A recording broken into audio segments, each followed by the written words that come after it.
Hello, welcome to another edition of Issues with Jide. Here we talk about actions and inactions of those who shape our political and national landscape and how these impact us positively or otherwise. I'm Ibrahim Shita. Today on the show, PDP crisis worsens as BoT member ABC Nwosu dumps party, cites power rotation. Also, President Buhari warns foreign mission against interference in Nigeria's election. And later on the show, 11 victims still in captivity days after gunmen attack Edo train station. In the course of the program, we'll take your questions. But first, subscribe to our YouTube channel and drop your questions in the comment section. I have joining me via Zoom all the way from the north, the maestro himself, Babajide Kolade-Otitoju. It's good to see you again, BKO. Thank you, Ibrahim. Thank you for doing this with me. Right. So let's set the ball rolling by starting with the PDP crisis. You know, just like I said, a member of the BoT of the People's Democratic Party, Professor ABC Nwosu, resigned his membership of the party on the grounds that the party disregarded its power rotation and zoning principle. It's barely 41 days to election, and PDP is still immersed in this crisis, BKO. Yes, because due to the selfishness of some individuals in the party failed to adhere to its own constitution. The party failed to do what was right or what is right. I've said before that the PDP should be ashamed. The PDP governors should be ashamed of themselves, that despite the fact that they are in overwhelming majority in the PDP, it took the APC that has far more northern governors than southern governors to push for power to shift to the to the south, and to ensure that a candidate from southern Nigeria became the presidential standard bearer of the APC. The governors told the president in plain language that their choice was someone from the south. And people like Governor Nwosu, who had been pushing for power to go back to the south after 80 years of a northerner of Fulani origin in office. As far as they were concerned, it made sense. It made moral sense for power to go back to the south after 8 years of President Buhari, who is from Katsina in the northwest and a Fulani. But what did we see with the APC? The governors from southern Nigeria, despite being an overwhelming majority, could not get their party to do what was right, could not get their party to align itself with its constitution. If someone told me that the governors, northern governors, who are in clear majority in the APC, will be the ones to push for power to shift, will be the ones to insist that the standard bearer of their party must come from the south, I will have argued. So the governors, the southern governors in the PDP let themselves down, and the party has let itself down just because they didn't want to offend some people within the party, people like Atiku, who is desperate to be president of Nigeria. They then chose to allow the presidential ticket to be contested by both the north and southern candidates, when naturally they will have said, look, our party believes in zoning. Our part, it is in our constitution. The zoning is enshrined in our constitution, which was written in 1998. Let us zone this thing to the south. Because before now, the party members were pushing for this thing to be zoned to the south. But suddenly, the neck of the party decided to throw it open, all because they wanted to please people like Tambuwal, people like Bukola Saraki, and other gladiators who wanted to contest the presidential ticket of the party, Atiku and the rest of them. So because they wanted to please those ones, they put their party in a crisis. Now a lot of people are asking, what has the South, especially the Southeast, benefited from the PDP? Because ideally, the tickets will have been zoned to the South. That was the right thing to do. That was what the governors, the governors of the APC, who are largely from the North, that was what they pushed for. And in the end, they succeeded in having the first, the second, and the third placed candidates, the third placed aspirants in the party primaries coming from the South.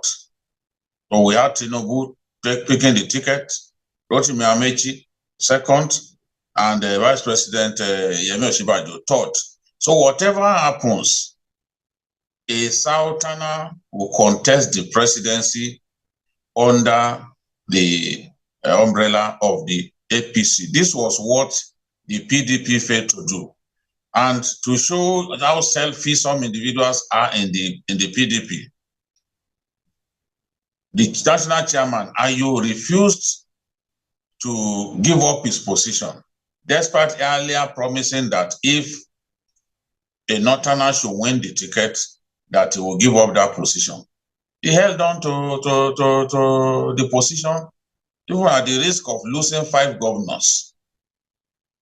Now, we've had somebody very close to Atiku, ABC Nwosu, is an Atiku acolyte, someone very well known to be an Atiku friend, resigning from the party and sending his resignation letter to both the Ayu and the acting chairman of the BoT of the party. That's Adolphus Wabara, former Senate president, telling them that, look, we are no longer interested. Political parties must honor the content of their constitution. They must honor agreements reached. In saying that they must honor agreement reached, it is clear that I was referring to Iyorchia Ayu, the Cites national chairman of the PDP. Here he said Nigeria and the PDP must learn to keep to an agreement reached by a Constituent Assembly, 1995, and enshrined in the PDP Constitution, 1998. The Constituent Assembly affirmed that for Nigeria, that's 1995 Constituent Assembly, affirmed that for Nigeria to remain united, zoning had to be practiced by the political parties. And the PDP put it in its constitution. But just to please Atiku and some other people, they decided to not honor zoning and decided to throw the ticket open. And Atiku, a Northerner, then clinched the ticket. After 8 years of President Muhammadu Buhari, a Fulani man, I think it makes sense that in the interest of the corporate unity of our country, that power should shift to another part of the country. That way, all of us will feel that, yes, this country belongs to us, and we will all jump in to make sure that we contribute to its growth and development. But if power is concentrated in one part of the country, of course, it leads to bad blood, and it will not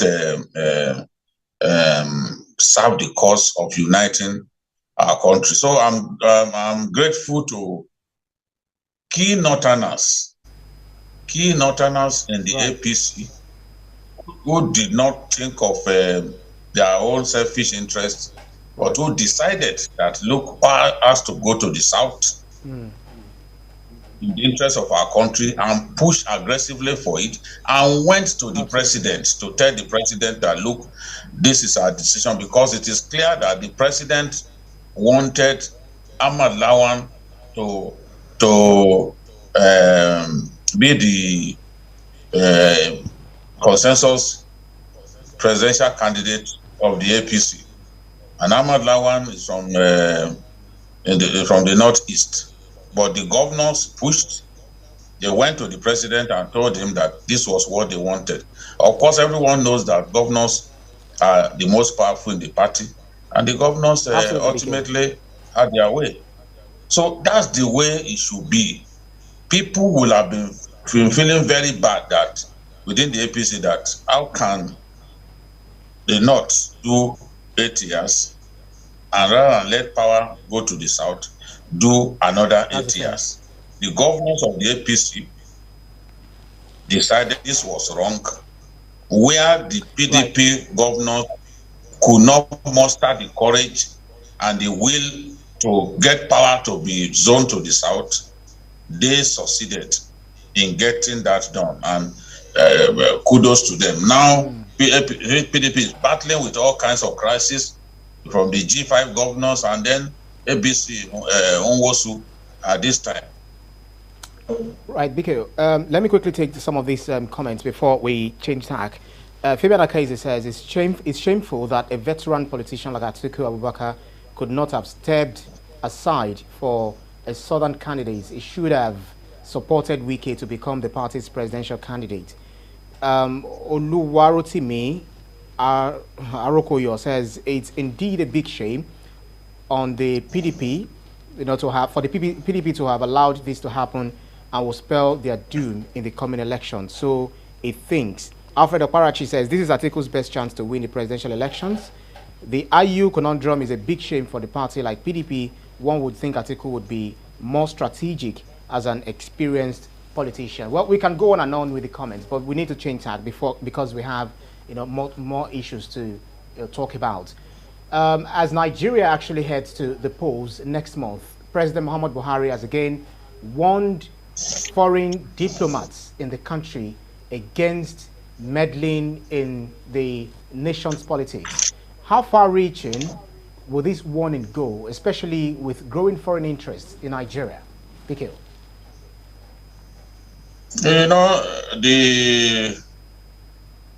These nations, especially nations of the West,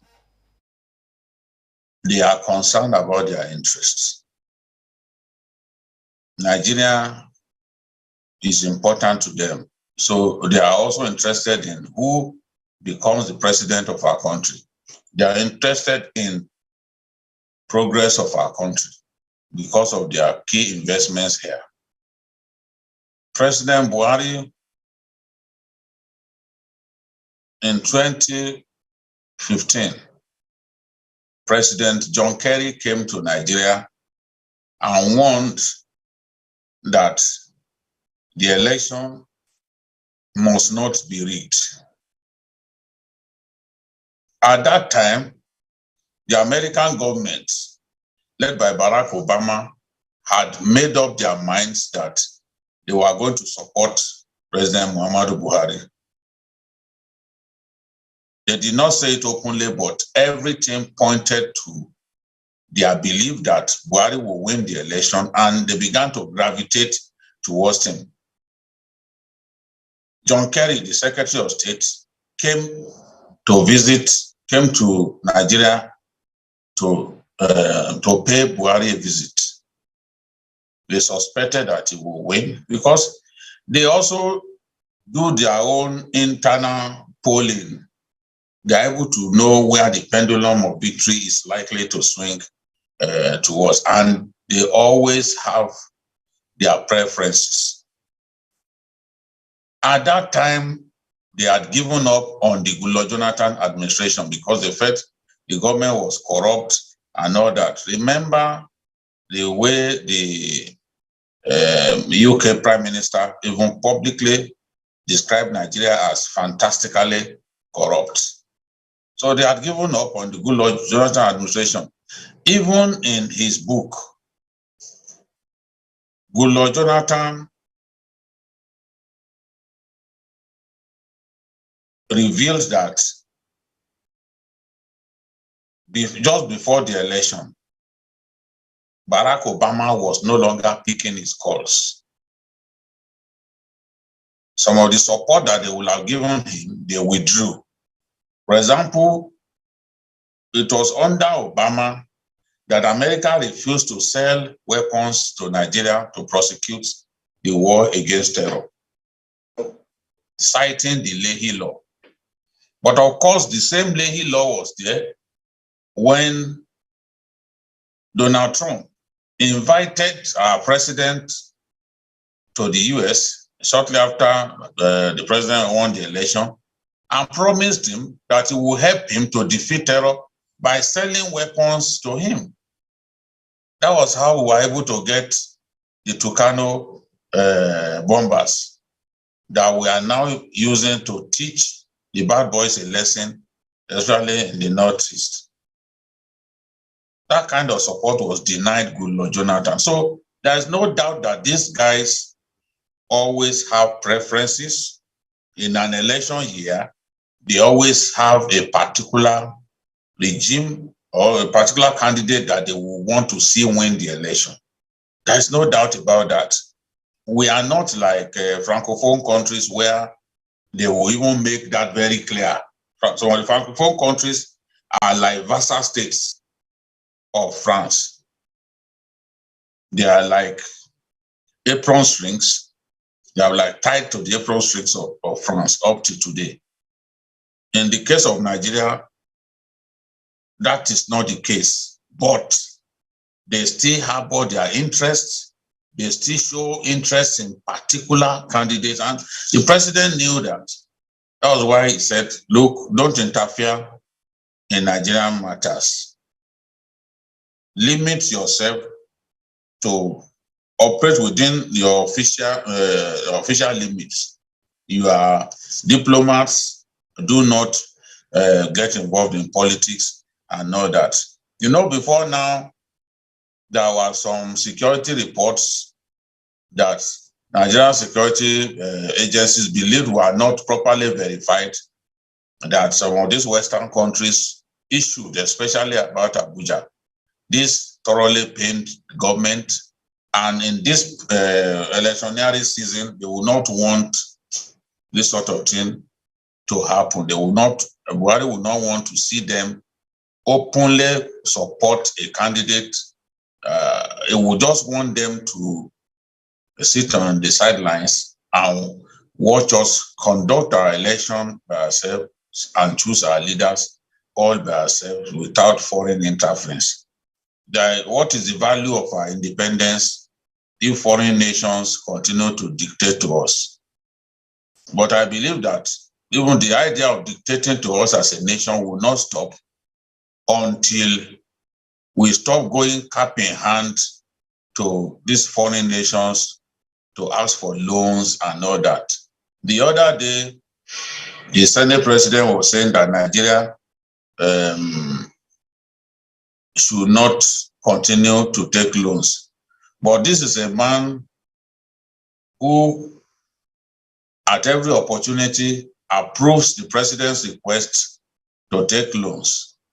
He is not known to have said, look, let us slow down on these loans because it's like postponing the evil day. They seem not to even know that there are consequences for piling up loans and loans. And we've seen that. We've seen the quantum of money that we spend on debt servicing, that we earmark for debt servicing in our budget. So people who think that simply taking loans up and down has not got consequences. I think they need to go back to school. They need to be schooled on why you can't continue to take loans because it takes away part of your independence as a nation, because you are then subjected to all kinds of you are given all kinds of conditions and all that before you can take this loan, before you can take that. So we need to work hard to ensure that we are very prudent in the use of our resources. We need to stop taking loans the way we are taking the loans so that we do not become too dependent on these countries to the point that even our independence can be questioned. So Mr. President would want these ambassadors, friendly countries, to help us in defeating insecurity in our country. We want them to help us in the area of diversification of the Nigerian economy. But we will not want them to interfere in our electoral process. That is the point that the president made, and he made that very clear. In the area of the war against corruption, they can also be of help, because many of the countries of the world have literally defeated corruption, because they've been able to bring it to the barest minimum, and technology can actually be deployed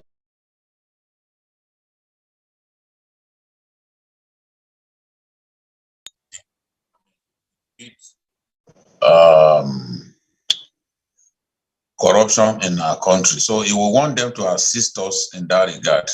We want them to assist Nigeria along with ECOWAS. I want to see them getting involved in our political affairs. Right. So let me take one or two comments here. Fabian Akaize, I'm not sure exactly what he's responding to, but he said that calling for Peter Obi, who knows absolutely nothing about diplomacy and foreign policy, to become president is democratic suicide. And Tony Goodman says, Jide, don't you think the only reason to visit is not only for loan, but also to get their blessing for their presidential ambition? The only reason for is not only for loan, but also to get their blessing for their presidential ambition. You know what? Now that's neither here nor there. He's saying that the president is saying, don't get involved in our political matters. Operate within the limits of your profession as diplomats. Don't get involved in politics. That's what he's saying. Our internal affairs. Saying don't get involved. I don't think that has anything to do with loans. I'm saying that when you depend too much on someone or a country for loans and loans and loans, part of your independence has been taken away. Even some of the conditions that these people impose on us to be able to benefit from certain loans take away part of your independence, part of what ordinarily no one should question about the way you conduct your affairs as a nation. You know, so that is the point that I'm making. If you keep going to a man to ask for this, to ask for that, it diminishes you. Not just as a country, it diminishes you, that you can hardly do anything without going to these foreign countries to ask for loan. They will now come up with all kinds of ideas. They will say, oh, you must do structural adjustment program. If you don't do structural adjustment program, we will not give you this loan. You do structural adjustment programs and it ends up in serious devaluation of your currency, and rather than your economy getting reflated, the economy even sinks further and further. All the countries of the world, there are many countries of the world that have picked up valuable lessons. Argentina, the rest of them. Nigeria, we saw what happened. Nigeria was doing very well until the structural adjustment program came. So I'm saying that on this we have to be careful the way we relate with the World Bank, the way we relate with IMF and some of our other creditors like China, because there are implications, there are consequences for the kind of business that we do with these people. Let's move to the last topic, the last issue for today, which we know that 9 people have actually regained freedom, but 11 victims still remain in captivity after the Edo train attack on 7th of July. These kidnappers have demanded 620 million naira ransom. Do you in any way feel disappointed rather? I am very disappointed that we allowed that to happen. Could you hear me? In the first place. The train stations, the terminal buildings naturally should be protected. If they cannot get onto trains and do the kind of thing that they did in March last year, March 28th, last year, my birthday, they can go and wait at the train station, at the terminal, to pick up people. We should have known. We should have known that that was possible. And we should have protected that place, protected that whole area, so that passengers don't get kidnapped before they even board the train. And that is what happened. You know? And this is a clear lesson to us that in other places, they could still carry out the same thing. In other train stations, they could still carry out the same kind of attack. Talking about Kaduna, talking about Lagos, talking about Ibadan. All of these places where we have train terminals, we have to protect them, protect those areas, ensure that passengers waiting to board the train are safe. You know, so we've got to do that. Keep them safe, keep the passengers safe. Now, what we are hearing is that that same area, even after that attack, they have kidnapped a former House of Assembly member. They have kidnapped the president of a customary court who was going to work in Igweben local government. They kidnapped her. So how come they still have the guts, after carrying out this daring attack, to kidnap other people on different days?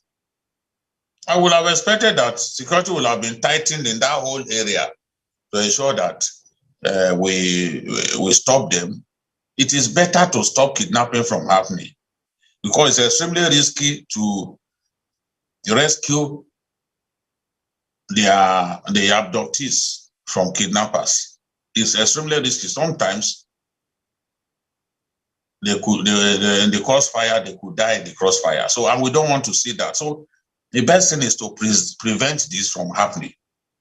I have to give credit to the governor of Edo State. The moment this thing happened, he jumped in along with his security advisors, and hunters, vigilante, and other security operatives have been deployed to comb the bushes and forests in that area. And that is why we are seeing people being rescued. The governor mandated the deputy governor, Philip Shaibu, to coordinate the rescue of these people.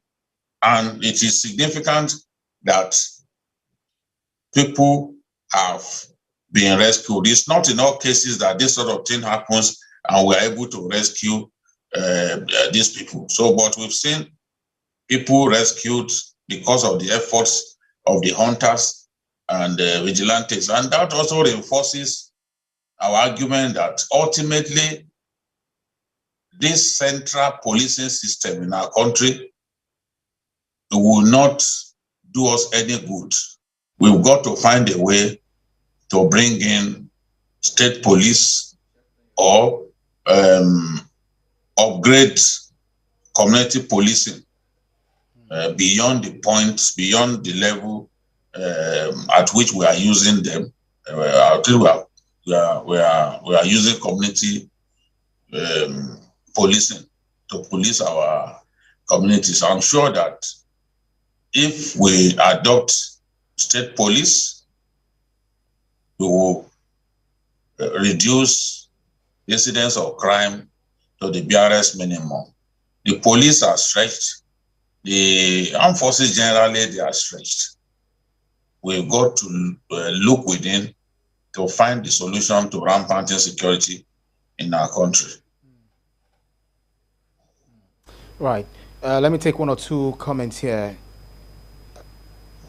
Tony Goodman says, truth is that the country is at the mercy of kidnappers. And Nwabogo Agunye says, Atiku, no, that we've actually moved on from there. Olatunji Atonda says, the judiciary needs to come hard on suspects on kidnapping. The government needs to send strong signals through the judiciary. Does that make sense, Mikhail? Even the judiciary itself is overstretched. There are so many cases before the courts. There are so many cases before the courts. That is why it appears that the wheel of justice grinds slowly in our country. We have to find a way to quicken the dispensation of justice in our country. We've got to find a way. There are many of these guys who are just detained indefinitely. Their cases don't come up in good time. They are detained for years, you know. So what we want to see is people made to pay for their sins and made to pay in very quick time. That is a way to send a clear message to other criminals that, look, you are not going to escape justice, and justice will be swift. But if justice is slow, if it is not swift, it looks like there's no justice at all. Many people would have even forgotten that such a thing happened. And it encourages criminals to continue to carry out their nefarious activities. I get his point that, look, the judiciary has a role to play. People ask the question, how many people have you seen that were jailed, this and that, this and that? The judiciary is trying, but I believe that we need to find a quicker way of dispensing justice in our country. That will really help us to make everyone sit up. Right. Before we go, let me see whether we can take one or two comments here. Evans says, those who have been sentenced to death, what happened to them? Nigeria as a country is pampering crime and the criminals. If we want to practice democracy, let's do it well. That's Jide Jerry. I think this person is agreeing with you. Nwabogo Ogunye says, community policing and vigilante combination is the best. Olatunji Atonda also says, state police or policing is the best way to go. Well, BKO, that ends the show. That's our show for today's edition of Issues with Jide. Special thanks to you, Babajide Kolade-Otitoju, for those insightful analyses, as always. You're actually from the north. You're actually talking from the northeast, I presume. Yes, I'm in Maiduguri now, and on the final leg of my trip to the north, in Maiduguri now. Hopefully, I should be back by Thursday. All right, we wish you a safe journey and safe trip. And may God bring you safely to us in one piece. Thank you. Thanks. Thanks to you, to our audience, for joining us on every edition. You can see the program again anytime by subscribing to our YouTube channel, TVC News Nigeria. Click on the subscribe button to get the latest information. You can also follow us on our social media platforms at TVC News NG. I'm also at Ibrahim TVC News. On behalf of the rest of the team, I'm Ibrahim Shita. See you again next edition. Bye for now.